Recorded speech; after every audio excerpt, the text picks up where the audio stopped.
भक्ति के माध्यम से हमने अपने जीवन मूल्यों को जीने के लिए सबको प्रेरित किया। छुआछूत के खिलाफ, आडंबर के खिलाफ, अंधविश्वास के खिलाफ, ऐसे सारे मामलों में रविदास जी का जीवन अद्वितीय रहा है। इसलिए रविदास जी के लिए बड़ा धाम हमारा सागर में बन रहा है, लगभग बहुत बड़ी राशि से। जहाँ जहाँ रविदास जी के चरण के चिन्ह हैं, उन सारे स्थानों को हम तीर्थ के रूप में विकसित कर रहे हैं। मैं प्रदेशवासियों को, देशवासियों को बधाई देना चाहूँगा।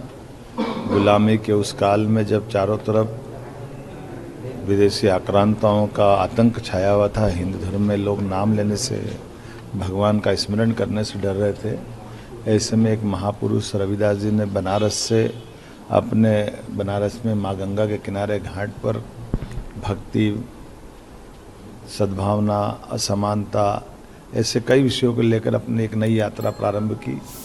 उस काल में चित्तौड़ की महारानी का उनके लिए एक तरह से हम सबके, भारत के लिए गौरव की बात थी। जो उनकी शिष्या बनी महारानी मीराबाई ने जिस प्रकार से भक्ति भावना में भगवान कृष्ण की आराधना में बाद में जीवन बिताया, ये रविदास जी थे जिनकी वो शिष्या थी।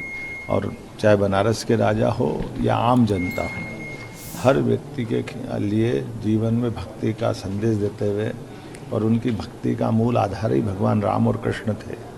उनके लिए राम नाम का जाप करना, परमात्मा व्यक्ति के शरीर के अंदर है, उसको केवल एहसास कराने की ज़रूरत है। उसके लिए भारी आडंबर की कोई ज़रूरत नहीं है। और भक्ति के माध्यम से हमने अपने जीवन मूल्यों को जीने के लिए सबको प्रेरित किया।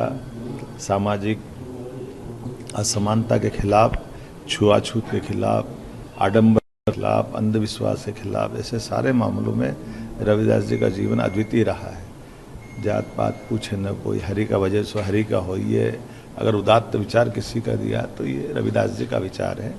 मैं उनको पूर्ण स्मरण में के अवसर पर अपनी श्रद्धा सुमन भी अर्पित करता हूँ और उम्मीद करता हूँ कि उनके दर्शन के आधार पर आज यशस्वी प्रधानमंत्री पूरे देश को दुनिया के सामने आदर्श देश के रूप में स्थापित कर रहे हैं।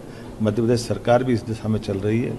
इसलिए रविदास जी के लिए बड़ा धाम हमारा सागर में बन रहा है, लगभग बहुत बड़ी राशि से।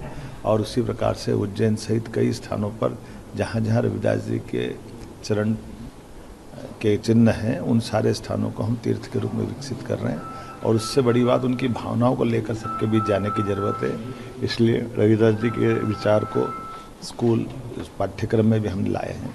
मेरी अपनी ओर से रविदास जयंती की सबको बधाई। ऐसे ही वीडियोस के लिए लाइक करें, शेयर करें, फॉलो करें। YouTube पर जाकर सब्सक्राइब कर बेल आइकन दबाना ना भूलें। और ताजा अपडेट्स के लिए स्वदेशलाइव.com पर जरूर जाएं।